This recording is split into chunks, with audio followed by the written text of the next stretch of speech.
explicação duvidosa, mas a poesia inexplicável da fez mesmo entoada a última série em tom.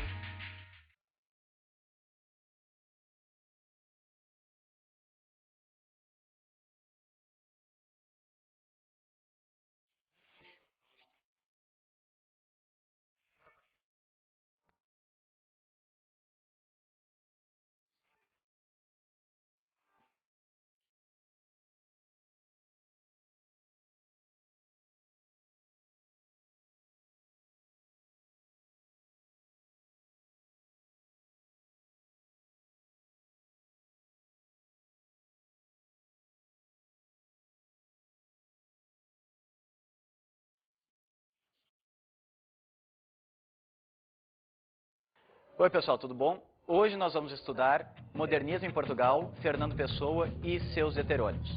Vamos analisar o contexto histórico e vamos estudar as características das obras de Fernando Pessoa e cada um dos seus heterônimos, se lembrando também do seu semi-heterônimo, e vamos explicar o conceito de cada uma dessas nomenclaturas. Muito bem.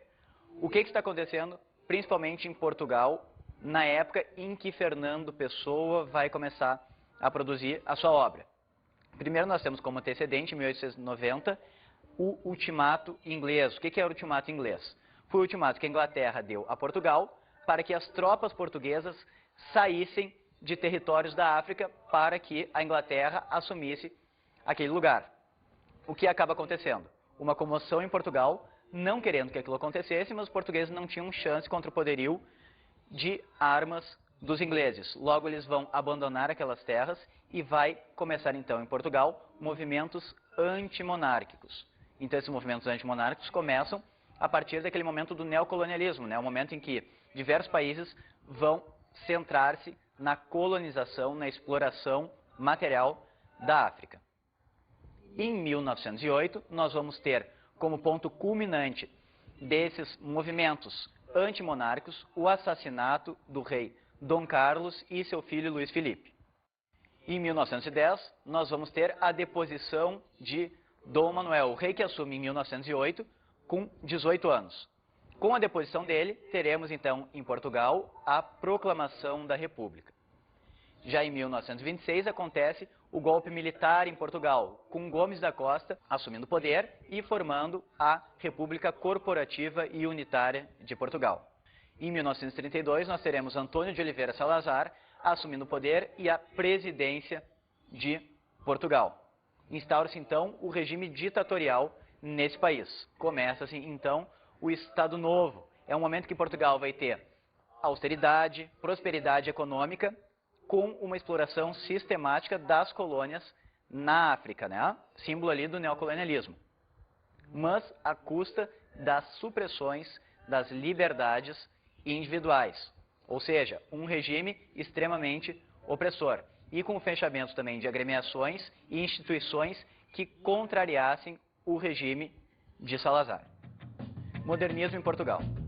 O modernismo vai começar em Portugal em 1915 com a publicação da revista Orfeu, que terá só 2 edições. A terceira não foi publicada devido ao suicídio de Mário de Sá Carneiro, que era o patrocinador dessa revista. Qual o objetivo do Grupo Orfeu e a publicação dessas revistas? Era chocar a sociedade burguesa e acabar com o acomodamento cultural em que ela estava inserida. Nós temos como principais mentores do Grupo Orfeu Mário de Sá Carneiro, Fernando Pessoa, Luís de Montalvor e Almada Negreiros. Vamos agora então ao principal nome da literatura modernista portuguesa, que é sem dúvida alguma Fernando Pessoa, um dos maiores nomes da literatura ocidental. Traço fundamental da obra de Fernando Pessoa, importantíssimo para toda a literatura na parte da poesia, é a cisão entre o eu lírico e o eu empírico. Mas o que é eu lírico e eu empírico? Eu lírico a gente pode entender como a voz da poesia. Aquilo que a gente lê, o que está escrito, faz parte da manifestação de um eu lírico. Já o eu empírico é o escritor propriamente dito, que vive a sua vida normalmente, ou seja, não relacionando-se necessariamente à poesia. Ou seja, nem tudo que um poeta escreve está intimamente relacionado à sua vida. É claro que ele vai ter influências e vai acabar escrevendo algo por fatores existentes na sua vida. Mas a questão principal é, não obrigatoriamente um assunto está relacionado à vida concreta do escritor. Fernando Pessoa vai estabelecer essa cisão. Qual a diferença básica, então?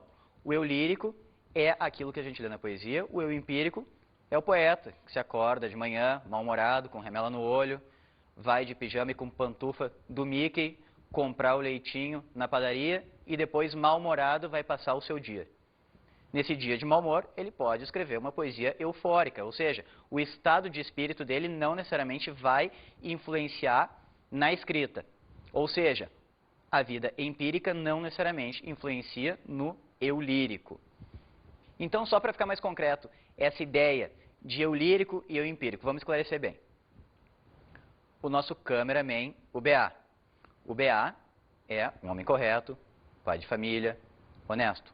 Mas ele tem o gosto de fazer poemas eróticos e sensuais. Não necessariamente o BA é aquela pessoa tarada e depravada que aparenta ser nos seus poemas.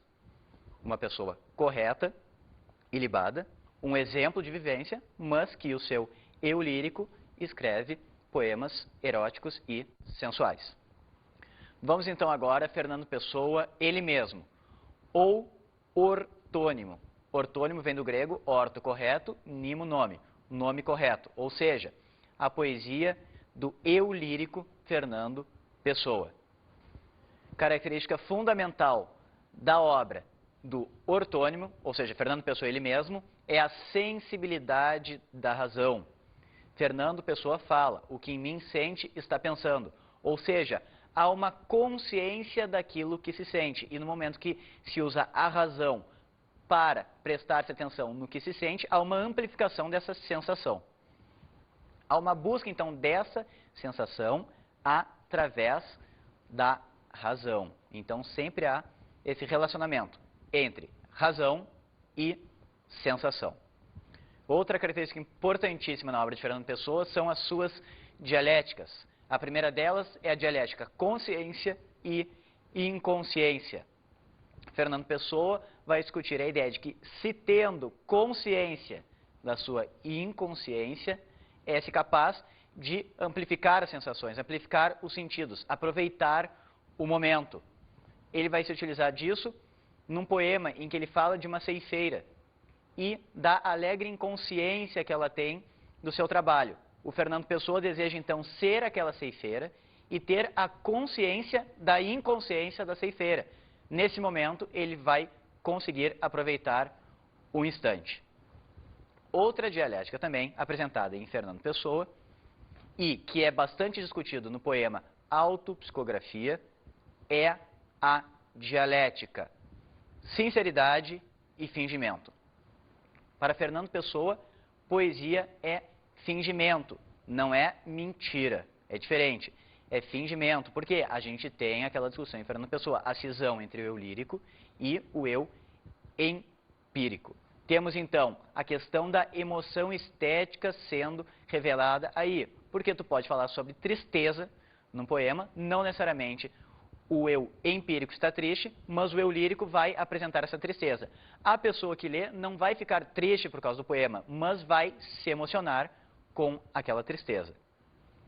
E a questão da sinceridade é interessante porque ele vai discutir muito o quanto antissocial pode ser a sinceridade. Isso até fica claro para a gente. Imagina se cada cidadão falasse o que pensa de cada pessoa. Não existiria a raça humana, todo mundo ia se odiar, né? Porque ninguém fala exatamente aquilo que pensa da outra pessoa. Muito bem, então vamos dar uma lida nesses dois poemas. E prestem muita atenção que Fernando Pessoa, ele mesmo, ortônimo, tem em sua poesia extrema musicalidade. É uma poesia ritmada, é uma poesia preocupada com a sonoridade. Ouvi-la alegra e entristece na sua voz ao campo e à lida, e canta como se tivesse mais razões para cantar que a vida. Ah, canta, canta sem razão, o que em mim sente e está pensando, derrama no meu coração a tua incerta voz ondeando. Ah, poder ser tu, sendo eu, ter a tua alegre inconsciência e a consciência disso. Ó céu, ó campo, ó canção, a ciência pesa tanto e a vida é tão breve. Entrai por mim dentro, tornai minha alma a vossa sombra leve, depois, levando-me, passai.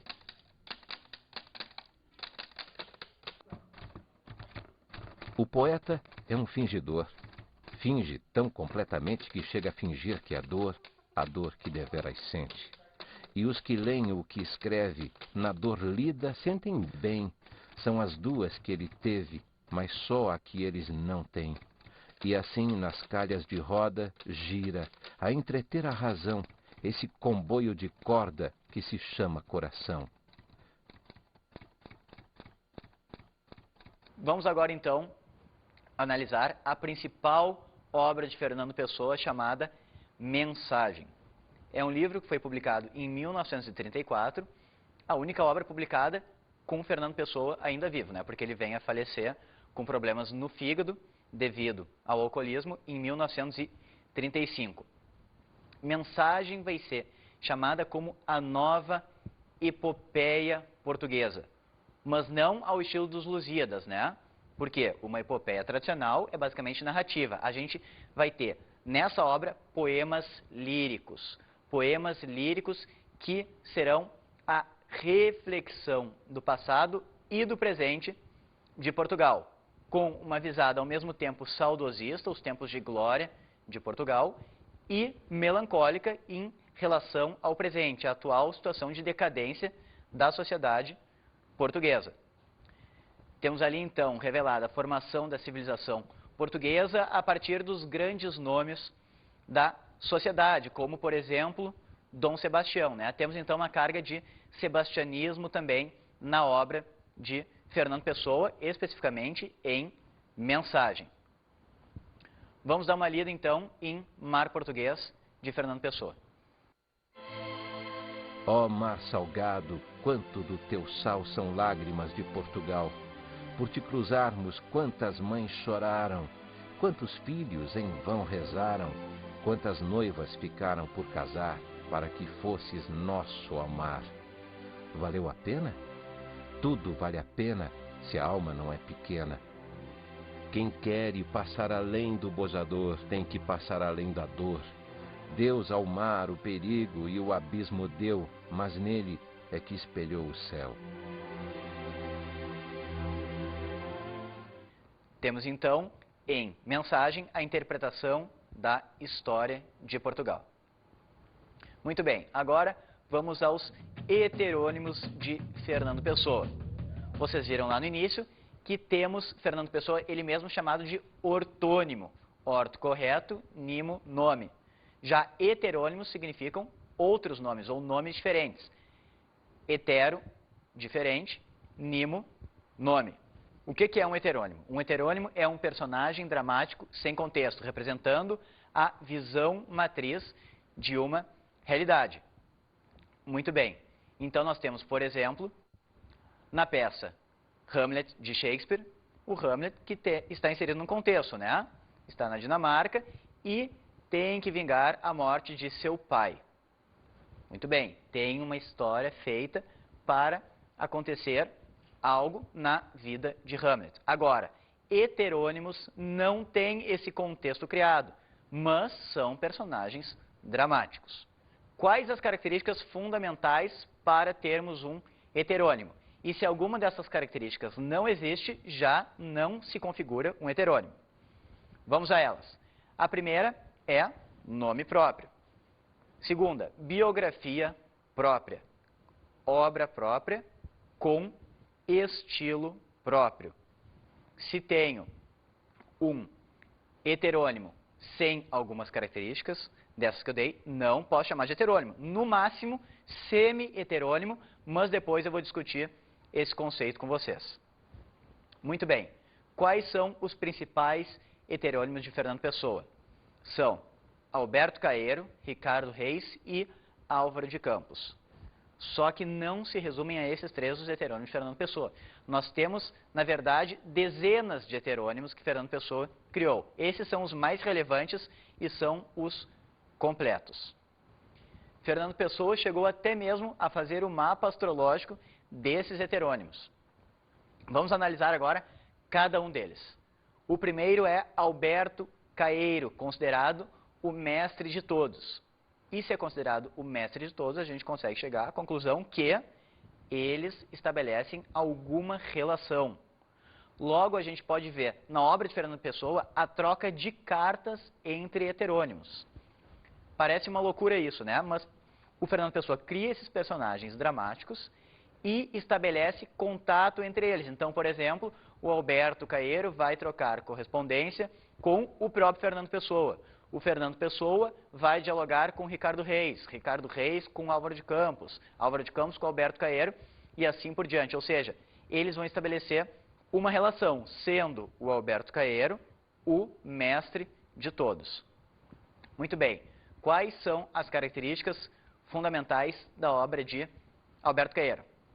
Primeira delas, ele é o heterônimo natural. Ele vive no meio da natureza, ele se sente bem no meio dessa natureza. Ele é uma pessoa tranquila e uma pessoa consciente do seu objetivo. Qual o objetivo de Alberto Caeiro? É realizar a dissociação entre razão e sentidos, entre pensamento e sentidos. Logo temos em Alberto Caeiro o objetivo de não se pensar. Mas como então ele consegue escrever a poesia? Pensando. Logo então a gente vê que isso está mais num campo de um ideal, de se conquistar isso, do ser humano tentar fazer isso. Não que consiga ou que ele consiga, mas que há a busca de um objetivo. Qual? Não pensar, simplesmente sentir. Vamos ver agora um poema de Alberto Caeiro, do livro Guardador de Rebanhos, em que se percebe claramente essa tentativa de dissociação entre pensamento e sentidos.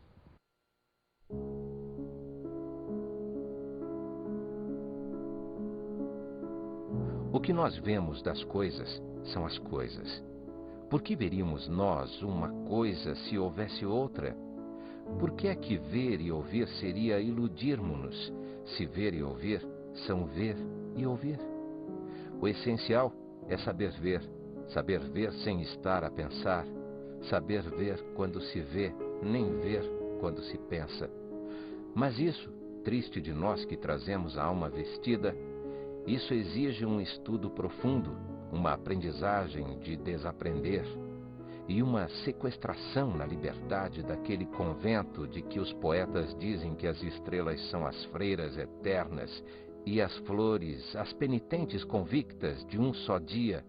Mas onde, afinal, as estrelas não são senão estrelas, nem as flores senão flores, sendo por isso que lhes chamamos estrelas e flores. Bem, então vamos agora dar uma analisada nesse poema para a gente confirmar aquelas características, né? Primeiro, a questão da dissociação pensamento-sentido. Vamos voltar ao poema que vocês já leram. Saber ver sem estar a pensar, saber ver quando se vê e nem pensar quando se vê e nem ver quando se pensa. Então se entende que uma coisa é pensar, outra coisa é ver.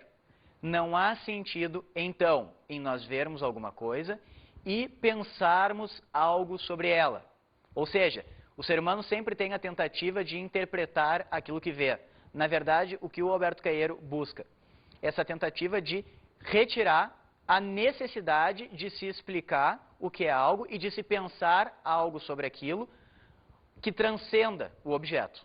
A preocupação está com o objeto concreto e não com o pensamento transcendente que ele pode nos passar. Ou seja, que algo que a gente vê simboliza outra coisa. E daí a gente tem uma frase interessante.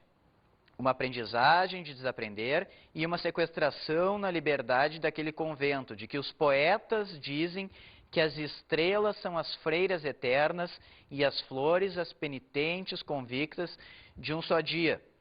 Ou seja, há até uma certa ironia no que ele está falando, mas ele diz que não precisa isso. Se tu vê uma estrela, ela não é nada mais do que uma estrela. Se tu vê uma flor, ela não é nada mais do que uma flor. E daí a gente tem a justificativa disso. Sendo por isso que lhe chamamos estrelas e flores. Ou seja, temos uma visada aí de concretude na obra de Alberto Caeiro. O objetivo de não pensar, simplesmente sentir. Alberto Caeiro, o mestre de todos os heterônimos de Fernando Pessoa, mestre até mesmo de Fernando Pessoa. Ricardo Reis. Ricardo Reis é o heterônimo clássico, neoclássico. Ele vai recuperar os valores da cultura pagã. Cultura pagã, entendas aqui, cultura greco-latina. Há uma revalorização disso. Ele vai escrever odes clássicas. Nós teremos em Ricardo Reis um defensor do paganismo, da cultura pagã. E temos nele um adepto do epicurismo. O que entendemos por epicurismo? É uma filosofia que prega que o ser humano existe para o prazer, ou seja, há a busca do prazer constante. Ricardo Reis vai seguir isso, por quê? Porque ele tem consciência da transitoriedade do tempo, ou seja, a vida é breve. Se a vida é breve, vai acabar logo, ele vai envelhecer, tem que se aproveitar o momento. Então, ele vai em busca desse prazer. Vamos ler então agora um trecho de uma das odes de Ricardo Reis e depois vamos fazer um comentário. Vem sentar-te comigo, Lídia, à beira do rio. Sossegadamente fitemos o seu curso e aprendamos que a vida passa e não estamos de mãos enlaçadas. Enlacemos as mãos. Depois, pensemos, crianças adultas, que a vida passa e não fica. Nada deixa e nunca regressa. Vai para um mar muito longe, para o pé do fado, mais longe que os deuses. Desenlacemos as mãos, porque não vale a pena cansarmos-nos. Quer gozemos, quer não gozemos, passamos como o rio. Mais vale saber passar silenciosamente e sem desassossegos grandes. Bem, então agora vamos analisar esse poema de Ricardo Reis. Vem sentar-te comigo, Lídia, à beira do rio. Sossegadamente fitemos o seu curso e aprendamos que a vida passa e não estamos de mãos enlaçadas. Enlacemos as mãos. O que vemos nessa estrofe? A ideia de Ricardo Reis da brevidade da vida, da brevidade do tempo e a necessidade de se aproveitar, fazendo a metáfora de que a vida passa como um rio. Depois pensemos, crianças adultas, que a vida passa e não fica. Nada deixa e nunca regressa. Vai para um mar muito longe, para o pé do fado, mais longe que os deuses.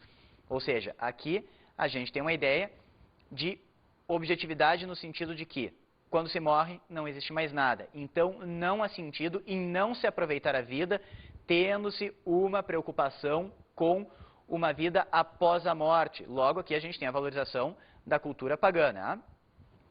Continuando. Desenlacemos as mãos, porque não vale a pena cansarmos-nos. Quer gozemos, quer não gozemos, passamos como um rio. Mas vale saber passar silenciosamente e sem desassossegos grandes.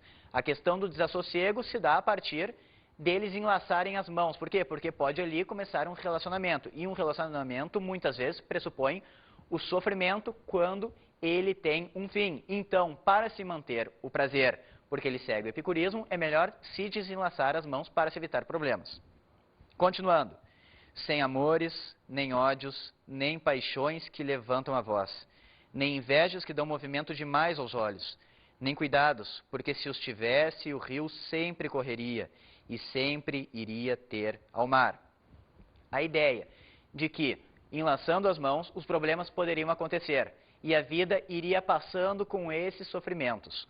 Ou seja, a necessidade de se desenlaçar as mãos é para separar o sofrimento e, quem sabe, conseguir fazer com que o rio não corra tão rápido, ou seja, com que a vida não acabe tão rápido, devido também aos desprazeres da vida. Amemo-nos tranquilamente, pensando que podíamos, se quiséssemos, trocar beijos e abraços e carícias, mas que mais vale estarmos sentados ao pé um do outro, ouvindo correr o rio e vendo. Ou seja, o prazer já se atinge só em pensar que se pode ter prazer. Por quê? Porque se tentar concluir isso, o sentimento pode surgir e pode acabar havendo a decepção e daí sim o fim do prazer. Continuando. Colhamos flores, pega tu nelas e deixas, no colo, e que o seu perfume suavize o momento. Este momento em que sossegadamente não cremos em nada, pagãos inocentes da decadência. Temos aqui a busca de não se preocupar com nada, simplesmente fazer algo que se está com vontade e que cause prazer. A questão de sentir o perfume das flores. Ao menos, se for sombra antes, lembrar-te-ás de mim depois, sem que a minha lembrança te arda ou te fira ou te mova, porque nunca enlaçamos as mãos, nem nos beijamos, nem fomos mais do que crianças. A questão da inocência das crianças. Como eles não se relacionaram, as lembranças jamais poderão ser ruins, porque não houve um relacionamento que tornasse possível o sofrimento amoroso. Ou seja, a inocência se mantém, o prazer permanece. E se antes do que eu levares o óbolo ao barqueiro sombrio, eu nunca terei que sofrer ao lembrar-me de ti. Ser-me-á suave a memória lembrando-te assim, à beira do rio, pagã triste e com flores no regaço. A questão do óbolo ao barqueiro significa levar a esmola ao barqueiro, né? Da mitologia grega. Quando se morre, tu vai atravessar um rio e antes tu dá o óbolo, tu dá a esmola. Muito bem. Se ela morrer antes, ele não vai sofrer. Por quê? Porque ele não alimentou um sentimento.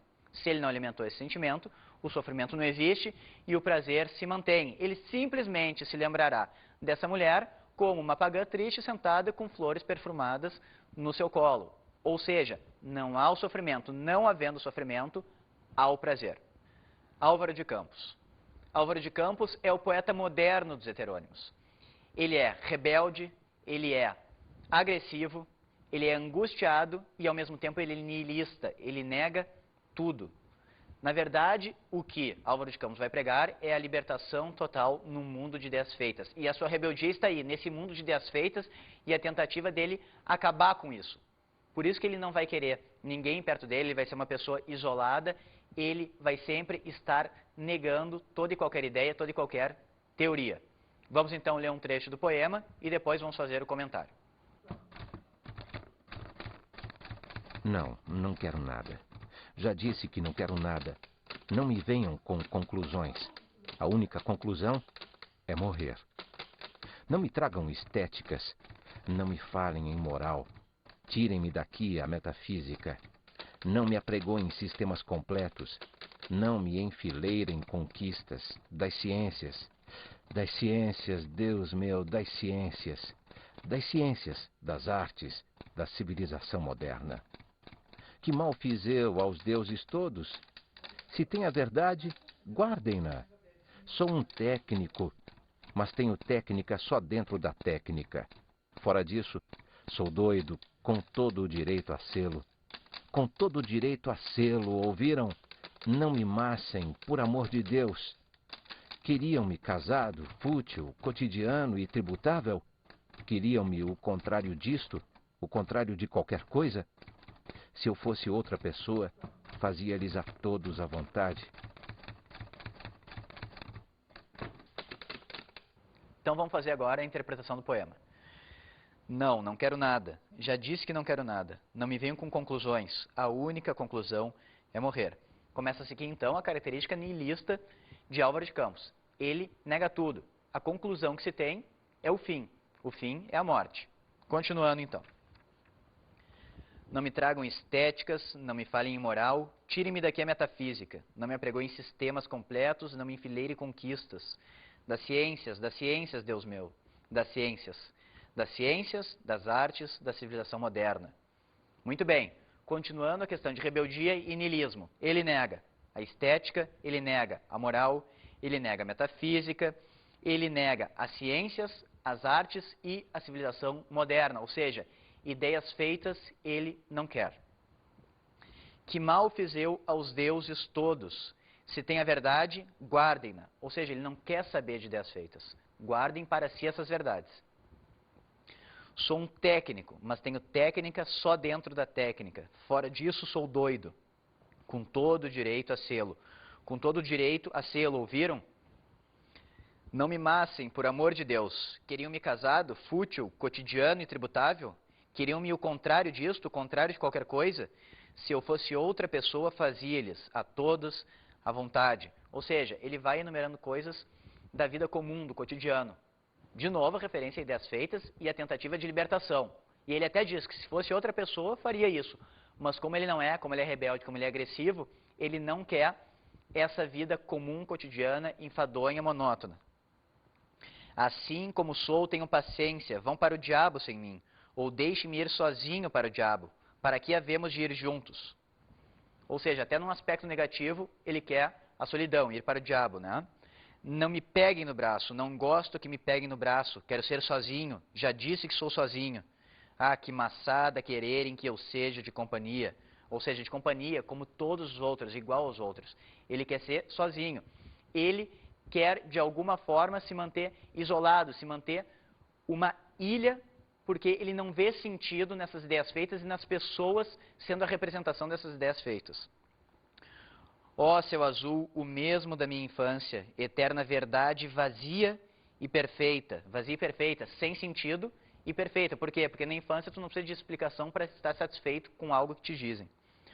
Ó macio tejo ancestral e mudo, pequena verdade, onde o céu se reflete. Ó mágoa revisitada, Lisboa de outrora, de hoje. Ou seja, lembrando da sua infância em Lisboa e da sua vida em Lisboa e a mágoa disso. Nada me dais, nada me tirais, nada sois que eu me sinta. Deixe-me paz, não tardo, que eu nunca tardo. E enquanto tardo o abismo e o silêncio quer estar sozinho.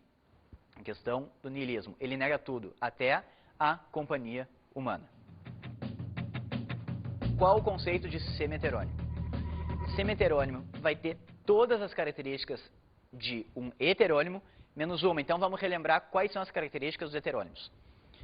Nome próprio, biografia própria, obra própria com estilo próprio. Um semi-heterônimo se caracteriza por não ter estilo próprio. Então, um heterônimo tem nome próprio, biografia própria, obra própria, mas o estilo não é dele. Quem é o semi-heterônimo de Fernando Pessoa? É Bernardo Soares, que tem o livro do Desassossego. Ali nós temos o estilo literário de Fernando Pessoa com o semi-heterônimo Bernardo Soares. Vamos agora às dicas de estudo.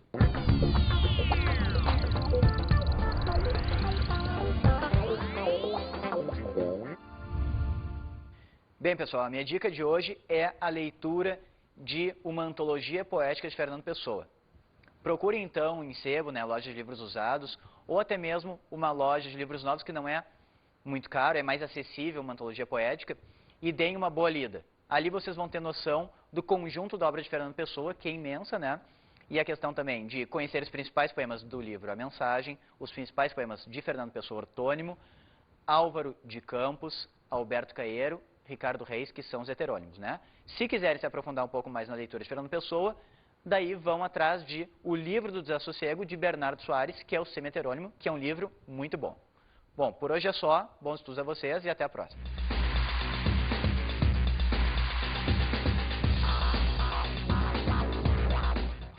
O tema da aula de hoje foi Modernismo em Portugal, Fernando Pessoa e seus heterônimos. Estudamos hoje o contexto histórico do modernismo em Portugal, os principais nomes, Fernando Pessoa, ortônimo, heterônimos e semi-heterônimo, fazendo a análise e interpretação de cada um dos poemas mais relevantes de cada um dos heterônimos de Fernando Pessoa. Não a explicação duvidosa, mas a poesia inexplicável. Mesmo entoada a última cantiga, em tom.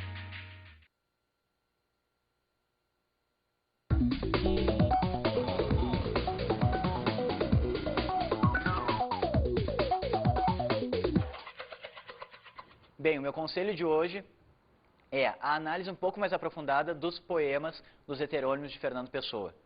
Por quê? Porque com a leitura desses poemas, o aluno vai conseguir pegar mais um gosto pela literatura, né? Ou seja, essencial na obra de Fernando Pessoa é passar os poemas escritos para os alunos. Não adianta só ler em voz alta, porque é algo mais complexo e pode daí se tornar um pouco enfadonho para o aluno que não está muito acostumado com Fernando Pessoa. E também interessante é fazer uma análise mais aprofundada de mensagem, essa ideia de uma nova epopeia portuguesa, né, a partir de um lirismo, com os Lusíadas de Luís Vaz de Camões, porque a gente tem dois dos principais nomes da poesia de literatura portuguesa e ocidental, e já dá para se fazer um paralelo, né? Sempre é bom em literatura estabelecer comparações em diferentes tempos. Não a explicação duvidosa da alma, mas a poesia inexplicável da vida. Mesmo entoada a última antiga, em tom